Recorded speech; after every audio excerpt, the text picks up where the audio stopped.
نحمده ونصلي ونسلم على رسوله الكريم اما بعد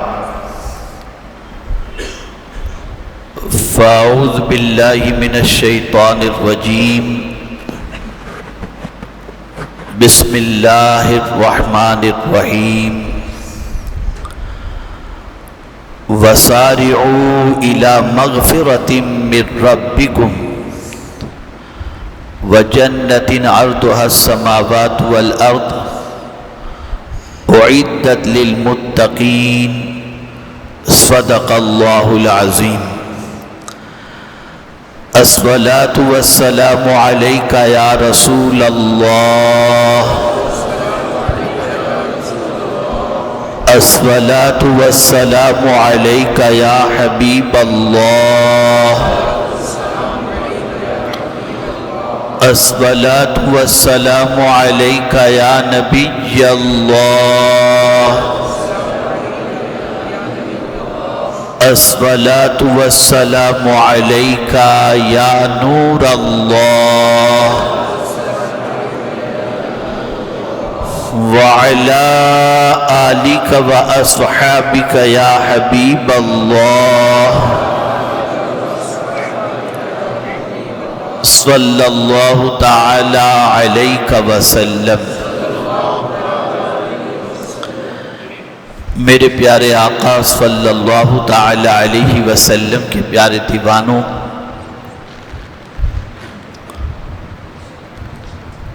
آپ اچھی طریقے سے جانتے ہیں کہ اس وقت پوری دنیا کی سچویشن کیا ہے.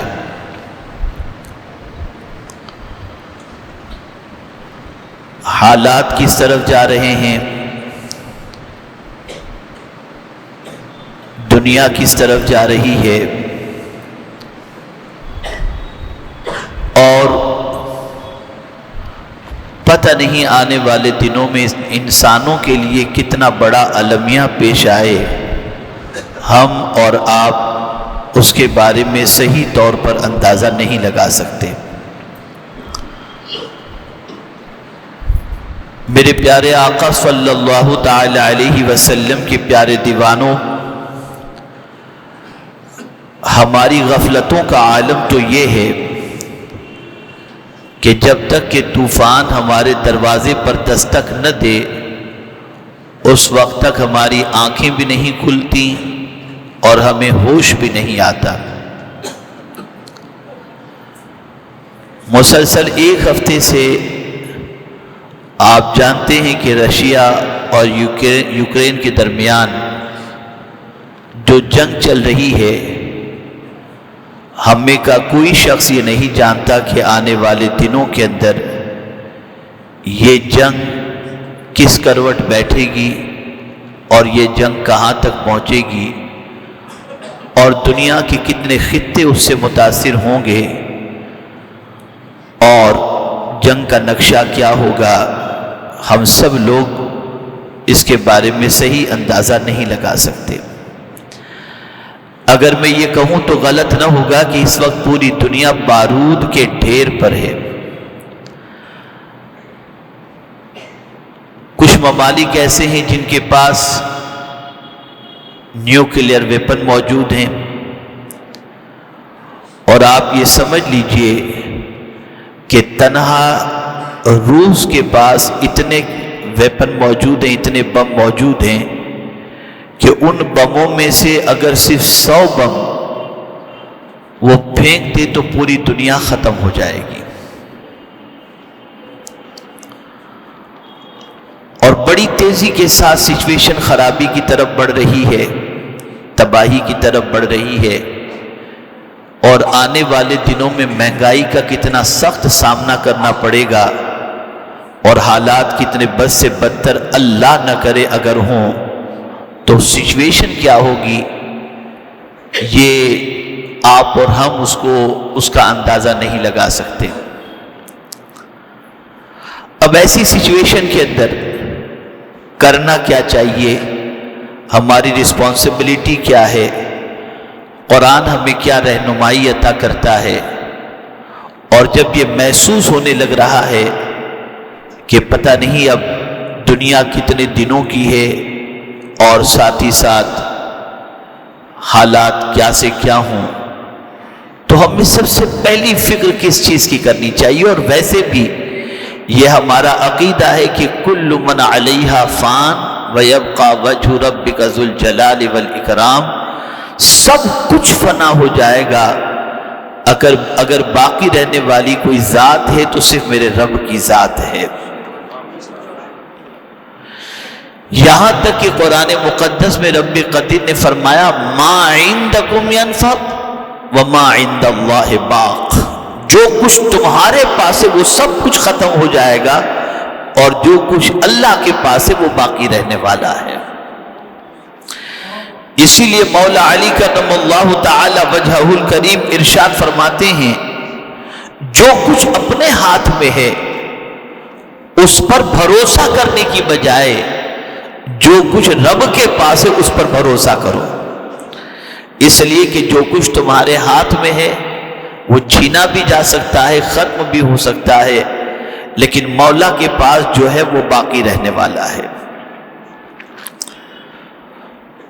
ہمیں عالمی حالات کے تناظر میں کیا کرنا چاہیے؟ قرآن کی روشنی میں اسے سمجھنے کی ضرورت ہے۔ ہم بہت کچھ تو نہیں کر سکتے، نہ سمجھا سکتے ہیں کہ انسانوں کی جان کی کتنی اہمیت ہے، اور نہ کوئی پاگل سمجھنے کے لیے تیار ہے کہ اللہ کے نزدیک ایک مسلمان کی، ایک انسان کی جان کی کتنی اہمیت ہے۔ قرآن مقدس میں رب قدیر جل جلالہ نے فرمایا وَمَنْ أَحْيَاهَا فَكَأَنَّمَا أَحْيَا النَّاسَ جَمِيعًا، جس نے کسی ایک انسان کو بچایا، زندگی دی، اس نے گویا سارے انسانوں کو زندگی عطا فرمائی، اور جس نے کسی ایک بے گناہ انسان کا قتل کیا اس نے گویا سارے انسانوں کا قتل کیا۔ بڑی عظمت ہے اور بڑا مقام ہے ایک انسان کی جان کا، اور قیامت میں سب سے پہلا مقدمہ جو اللہ کی بارگاہ میں پیش ہوگا وہ قتل کا ہی ہوگا، خون کا ہی ہوگا۔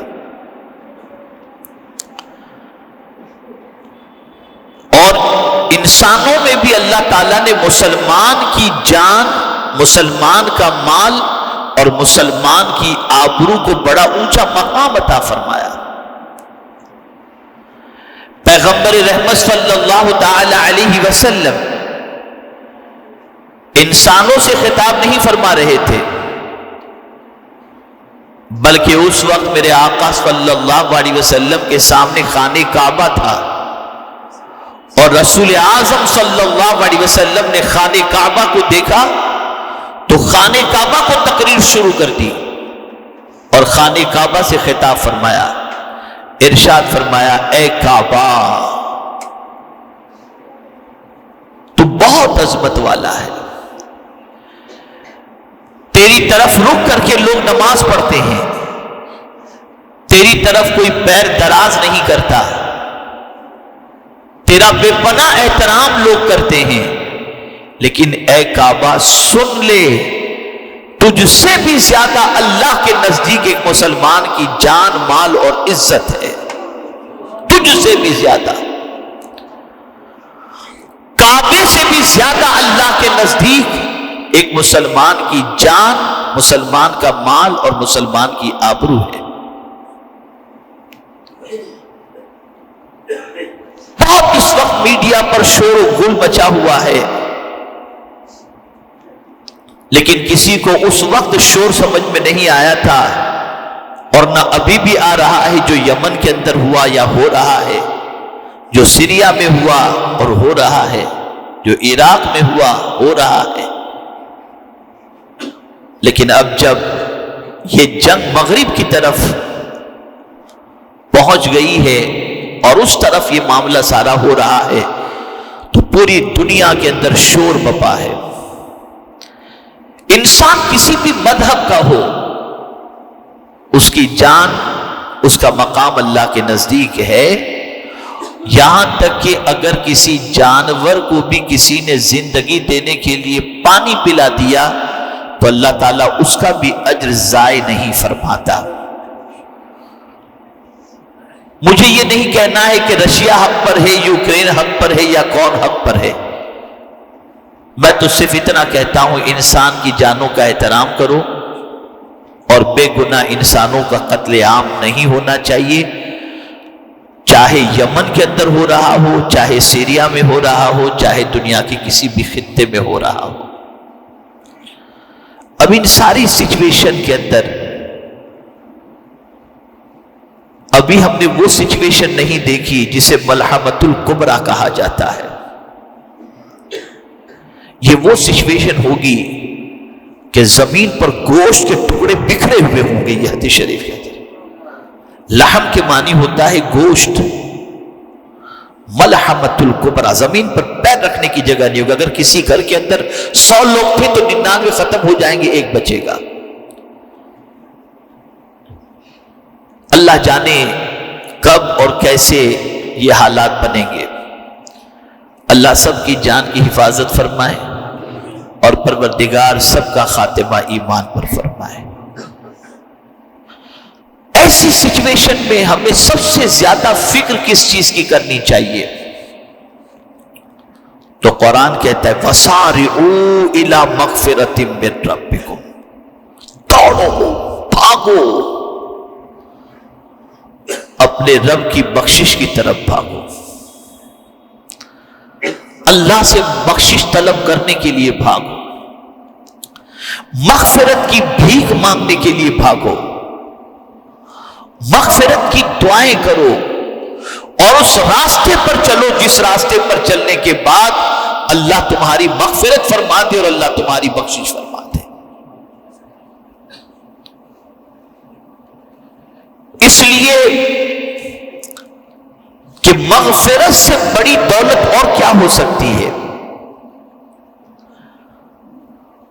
اور اگر قرآن مقدس کا مطالعہ کیا جائے تو رسول گرامی وقار صلی اللہ تعالی علیہ وسلم سے بھی رب نے جو مانگنے کے لیے فرمایا وہ کیا مانگنے کے لیے فرمایا؟ وَقُلْ رَبِّ اغْفِرْ وَارْحَمْ وَأَنْتَ خَيْرُ الرَّاحِمِينَ۔ میرے محبوب صلی اللہ علیہ وسلم آپ عرض کیجئے مولا بخش دے، رحم فرما، تو بہترین سب سے زیادہ رحم فرمانے والا ہے۔ یہ وہ چیز ہے جس کو مانگنے کا اللہ نے حضور کو حکم دیا، جبکہ رسول اعظم صلی اللہ علیہ وسلم سید المعصومین، گناہ ہونا ہی محال ہے حضور سے، لیکن پھر بھی سرکار صلی اللہ علیہ وسلم کو مغفرت کی دعا کرنے کا حکم دیا گیا تاکہ حضور صلی اللہ علیہ وسلم کے پردے میں امت بھی اس دعا کی طرف مائل ہو جائے اور اپنے رب سے مغفرت کی بھیک مانگے۔ حضرت ابراہیم علیہ الصلوۃ والتسلیم نے اللہ کی بارگاہ میں کیا دعا کی؟ تو آپ دیکھیں حضرت ابراہیم علیہ الصلوۃ والسلام نے بھی دعا کی، رب اجعلنی مقیم الصلاۃ ومن ذریتی ربنا وتقبل دعا ربنا اغفر لی ولوالدی وللمؤمنین یوم یقوم الحساب۔ اے اللہ میری مغفرت فرما، میرے ماں باپ کی مغفرت فرما۔ مغفرت ایسی دولت ہے جس کی ضرورت انسان کو زمین کے اوپر بھی پڑتی ہے، زمین کے اندر بھی پڑتی ہے اور میدان محشر میں بھی پڑتی ہے۔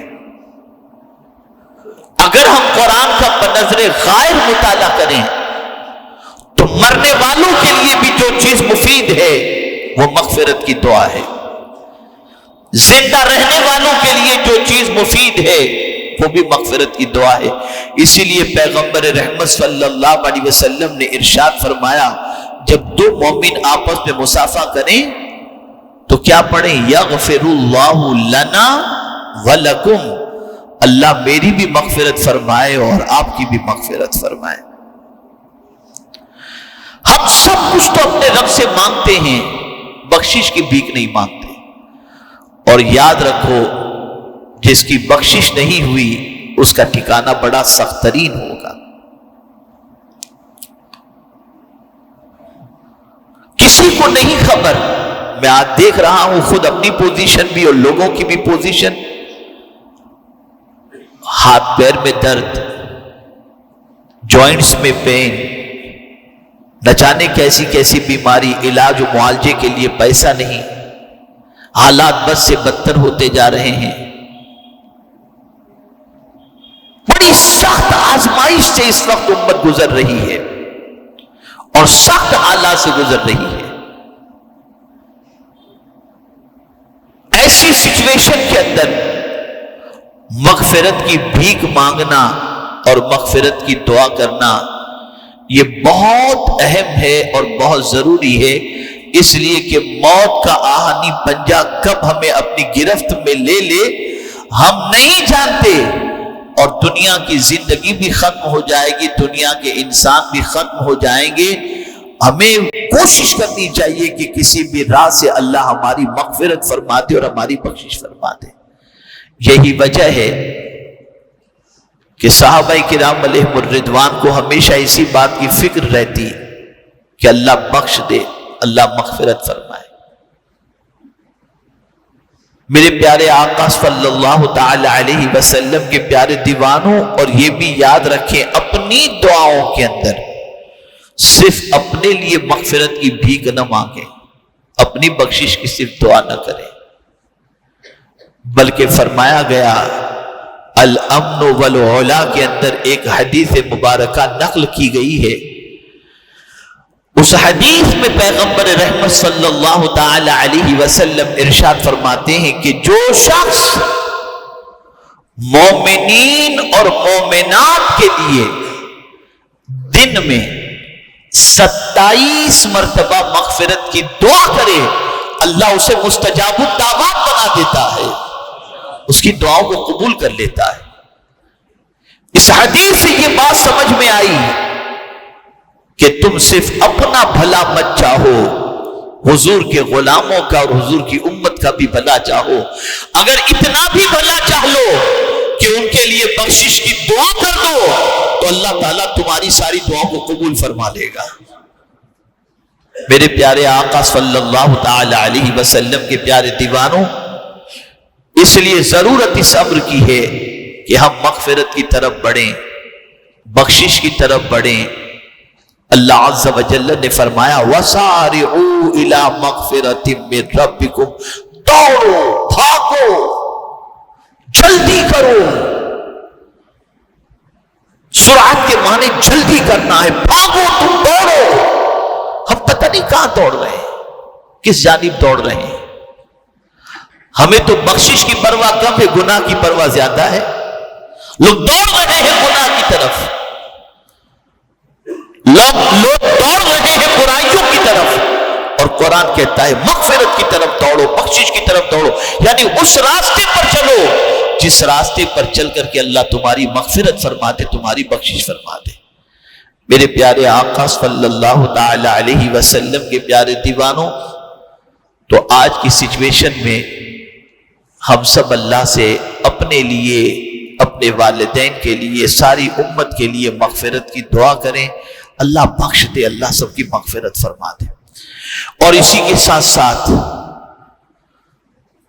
ہماری ذمہ داری بن جاتی ہے کہ اس وقت HSC کا ایگزام شروع ہو چکا ہے اور بچے ایگزام کی تیاریوں میں لگے ہوئے ہیں۔ کچھ دنوں کے بعد SSC کا ایگزام شروع ہو جائے گا، بچے اس کے اندر بھی امتحان کے لیے تیاریاں ابھی سے شروع کر چکے ہیں، پھر اس کے بعد بورڈ کا ایگزام دیں گے۔ ہماری ذمہ داری کیا ہے؟ ہماری ذمہ داری یہ ہے کہ ایسا انوائرمنٹ بنائیں، ماحول بنائیں، گھر کا بھی اپنا بھی، کہ بچوں کی پڑھائی کے اندر کوئی خلل واقع نہ ہو اور بچے اچھی طریقے سے پڑھ کر اچھے نمبرات حاصل کر لیں۔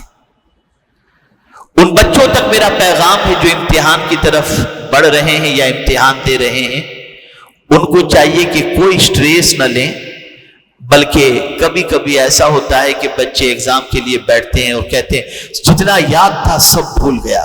تو میں آپ کو نسخہ دے دیتا ہوں، انشاءاللہ بھولا ہوا بھی یاد آ جائے گا. بھولا ہوا بھی فرمایا گیا جب تم کوئی چیز بھول جاؤ تو مصطفیٰ پیارے صلی اللہ علیہ وسلم پر درود پڑھو، بھولی ہوئی چیز تم کو یاد آ جائے گی، یاد آ جائے گی. تو جب کبھی کوئی بھی کام شروع کرو، یہ امتحان کے لیے تو ہے ہی، اس کے علاوہ کے لیے یہاں تک فرمایا گیا اگر آپریشن تھیٹر کے اندر کسی آدمی کو لے جایا جا رہا ہے اور اس کو اسٹریچر پر لٹایا گیا، آپریشن شروع نہیں ہوا، اسٹریچر پر لٹایا گیا، اس وقت بھی اس کو چاہیے کہ ہوش میں ہے تو یہ پڑھ لے بسم اللہ الرحمن الرحیم الحمدللہ رب العالمین الصلاة والسلام علیکہ یا رسول اللہ وعلی آلک واصحابک یا حبیب اللہ. آپریشن بھی کامیاب اور امتحان بھی انشاءاللہ کامیاب ہو جائے گا. تو ہر بچے کو چاہیے کہ جب ایگزامینیشن ہال کے اندر پہنچے اور جب اس کے سامنے پیپر آئے تو بسم اللہ الرحمن الرحیم الحمدللہ رب العالمین الصلاة والسلام علیکہ یا رسول اللہ پڑھ کر وہ شروع کرے.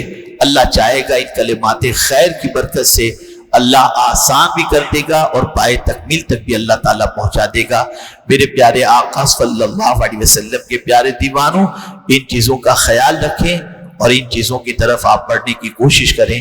اللہ تعالیٰ رسول رحمت صلی اللہ علیہ وسلم کے صدقہ و طفیل اس امت پر اور پوری دنیا پر کرم کی نظر فرمائے، اور پروردگار مجھے آپ کو سب کو قرآن و حدیث پر عمل کرتے ہوئے اپنی زندگی گزارنے کی توفیق نصیب فرمائے. وما علینا الا البلاغ المبین. السلام علیکم ورحمۃ اللہ وبرکاتہ.